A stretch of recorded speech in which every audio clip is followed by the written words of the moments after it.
Video শুরু করার আগে চলুন একটা ভিডিও দেখে আসি।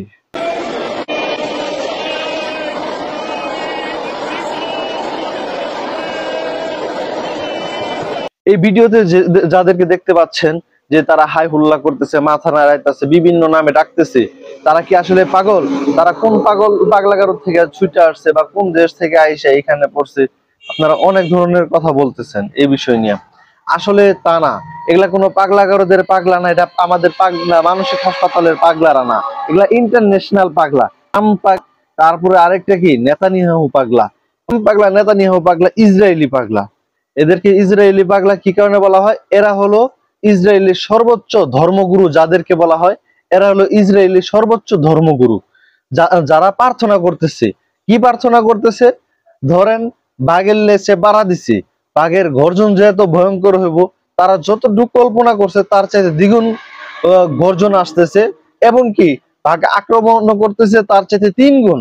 যার কারণে তারা এই তাদের প্রভুর নিকট আশ্রয় প্রার্থনা করতেছে, দোয়া প্রার্থনা করতেছে, তারা যেন ওই বাঘের নিকট থেকে রক্ষা পায়, বাঘের নিকট থেকে জয় লাভ করতে পারে। বিষয়টা হলো এরকম যে ইসরায়েল গত শুক্রবারে আগের শুক্রবার যে হামলা চালাইছে, কাউরে না জানায় সেরা কোন রকম পূর্ব সতর্কবার্তা ছাড়াই হামলা চালাইছে বিভিন্ন স্থানে। ওই প্রথম হামলাতে 250 মানুষের উপরে নিহত হয়েছে। তো এই হামলার জেরে তো ইরান বইসা নাই, ইরান তো ওই দিন রাত্রে তো ইরান পাল্টা হামলা চালাইছে। তো পাল্টা হামলা চালাইতে চালাইতে এখন তো তেহরানের অবস্থা, তেল আবিবের অবস্থা খুবই খারাপ। তেহরান তো গর্জে উঠছে বাঘের মতো, এ তো থামার মতো কেউ প্লেয়ার নাই, এর থামাইবো এর মতো তো কোনো প্লেয়ার নাই। এখন শেষ উপায় না পায়া এখন হলো তেহরানের কাছে তেল আবিব কোনো উপায় না খুঁজা তাদের ধর্মীয় যত গুরু আছে সবগুলারে বোমা শেল্টিং এ নিয়ে সেরা মনে করেন হইলো এই ধরনের মনে করেন দোয়া প্রার্থনা করাইতেছে, যারা যেন তারা হইলো যুদ্ধ থেকে মুক্তি পায়, পায়, যুদ্ধে জয়লাভ করতে পারে। তো এমতো অবস্থায় যে টাইমে দেখতেছে জয়লাভ করা সম্ভব না, এত হাই হুল্লা করে সেরকম জয়লাভ করা যাইতেছে না, তখন তারা কি করলো? আর ঘরে থাকতে পারলো না, বোমা শেল্টিং এর ভিতরে থাকতে পারলো না। তারা অবশেষে তাদের বোমা শেল্টিং থেকে বাইরে এসে, নিরাপদ আশ্রয় থেকে বাইরে এসে কি করতেছে? যে হইলো মিছিল মিটিং করতেছে। চলুন সংক্ষিপ্ত এই মিছিল মিটিং এর ভিডিওটাও দেখি। We are so sorry. We apologize to the people of Gaza. তো এই ধরনের এই যে শর্ট ক্লিপ দেখলেন যে ভিডিওটা, যে এগুলা কি করতেছে এখন? এই দোয়ায় কাজ হইতাছে না, ঝাঁকাঝাঁকি আর নেকি কাজ হইতাছে না। তো এখন ঝাঁকাঝাঁকি নেকি পাগলামি করে কাম হইতাছে। এখন কি করা লাগবে? এখন সব জনগণ বোমা শেল্টিং থেকে বাইরে, নিরাপদ আশ্রয় থেকে বাইরে সব জনগণ রাস্তায় নামছে। উই আর সরি ইরান, আমরা দুঃখিত ইরান, আমরা গাজাবাসীর বেদনা বুঝতে ভুল করে ফেলেছি, দেরিতে ভুল করেছি। Iran please stop.